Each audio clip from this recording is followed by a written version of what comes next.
monina eo amin'ny tany. Zay no amehezana azy amin'ny androany ity ny herinandro fiarahantsika teto, manasana ao hatrany aharitra hatramin'ny farany.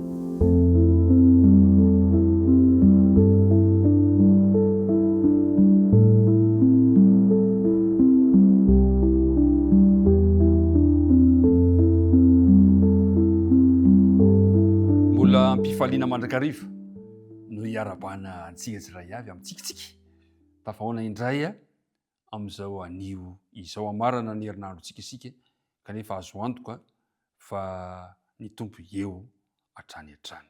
Andeha hivavaka isika. Andriamanitra ray eo, misaotra anao izahay ny fotoana izay omenao anay ahafahanay miaraka mandinika ny teninao. Amitina izany izay androany, tomboera tompo aty anatinay.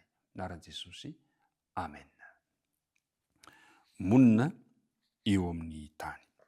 Tamin'ity herinandro ity ny mpiara-midinika namana dia nananalay andinina tao tadidina isika eo amin'ny ohabolana toko 10:1 izay manao hoe ny famaliana mora mampianana fahatezerana mafy fa ny teny marary kosa mahatonga fahasosorana. Hitantsika tsara zany tamin'ny bokin'i Josoa toko 2:20 izay niarahantsika nisy fiarahamonina izay ny andalo disadisa, mifantatsika tsara fa tapotra ny ady nahazo ny toerany avokoa ny vahoakan'Andriamanitra tao amin'ny tany Kanana, dia nisy foko roa sy atsaky ny firenen'ny Manase izay niazona eny nizara tany dia tany atsinanan'ny Jordana, dia tonga ny fotoana izay tsy maintsy hifandaozana dia nody izy ireo, tsofina rano atao velomo. Fa rehefa tonga teo amoron'ny Jordana izy ireo dia nanangana alitara, ary io na tonga disadisa satria taitra reto fokony taty amin'ny rehefan'ny Jordana ka nahita zany dia niheverina fa toa fiodinana amin'ny Jehovah izany dia niteraka ny hoe andro hidivana izy ireo. Kanjo aitsy fikominana atezerana ny alitara fa ho fanehoana fa tsy miala amin'Andriamanitra izahay, ary fanehoana ihany koa fa iray amin'ireto andrefan'ny Jordana izy ireo, ka nahafantarana hitantsika ny fomba namalina tao anatin'izany toejavatra izany, famalina mora mampianana fahatezerana mafy. Ry mpiara-midinika namana,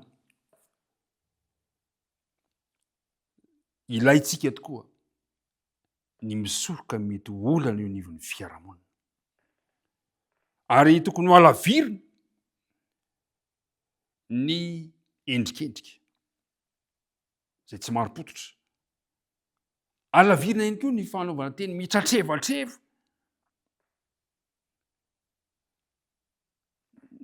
ny honohono.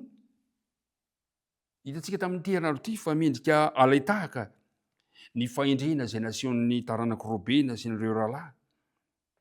Raha niezaka anompo tsara izy, nefa natao tsinontsinona sy nosetraina mafy, dia tsy namela taratra lonjony kely akory teo aminy. Ary rehefa avy nanazava ny antsipireny ny antony-zavatra nataony izy, dia miariary ny tsy fananany tsiny. Ary tokony alaitahaka izany. Voalamina tamin'ny raha-mpihavanana ny semana nety nampididoza mafy no ny fihetsika tsara izay natsehon'izy ireo. Saika nisy ady-poko, saika nisy ady mafy, kanefa dia voasoroka izany no le toe-tsaina ty fihavanana. Tokony anginy, tsy hiteny, ary tsy iraika eo anoloan'ny fihampangana tsy marina ireo izay hiaran'izany. Tahaka ny reto nataon'ny fokony Robena, fokony Gada, ny antsasaka ny fokony Manase, ny aina izy ireo nangina, nanana faharetana. Fantatr'Andriamanitra ny zavatra izay hanendrikendren'ny olona antsika, tsy miafina amin'Andriamanitra izany, ka dia azontsika apetraka aminy ny fikarakarana rehetra. Apetraka am-pelatanan'Andriamanitra ny zavatra rehetra. Andriamanitra mahalala ny zavatra rehetrarehetra eo amin'ny fiainantsika. Apetra ao aminy. Maniry ahita ny firaisapo sy ny fifankatiavana anjaka anivon'ny fiangonany eo anatrehan'ny olona Andriamanitra ankehitriny.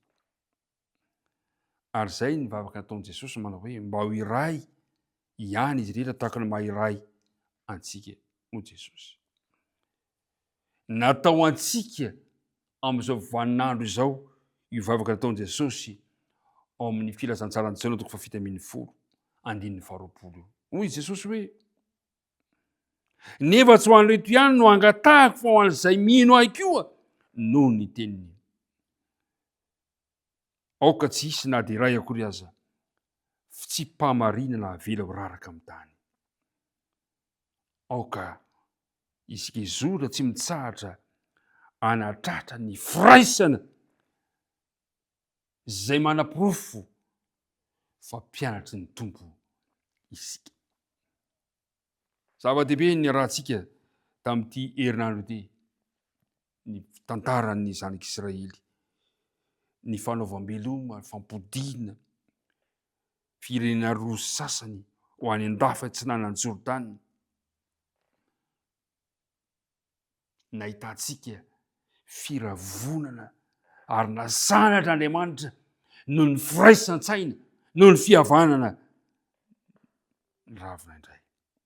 De zao ny famaranana Josoa 2:20 ka 9:7 manao hoe: dia nasainy taranaka Robena sy Gada, dia nasiany taranaka Robena sy Gada anarana ilay altara, fa vavolombelona ho amintsika ro antota io, fa Jehova no Andriamanitra.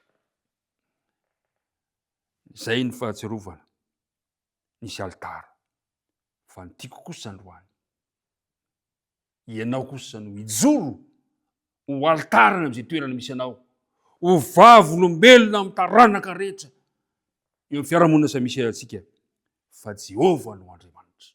Amin'ny alalanao, amin'ny alalako, amin'ny alalantsika rehetrarehetra kosa no tokony hanapofona androany, fa Jehova no Andriamanitra zay tokony hakofa ny nofo rehetra. Mombanao Andriamanitra, misaotra tamin'ny fiarahana rehetra, ny andritra zay herinandro izay. Raha sitrapony Tompo dia hiaraka indraytsika amin'ny manaraka. Mivavaka arsika raha io, misaotra anao izahay ny amin'ny lesony Josoa 2:20 zay nomenao anay nandritra ny herinandro ka nahafahanay nahazo taridalana mavesa-danja fa tena zava-dehibe eo aminao ny firaisan-tsaina, ny firaisam-po, ny fihavanana, ary tokony ho tehirizinay izany firaisana izany.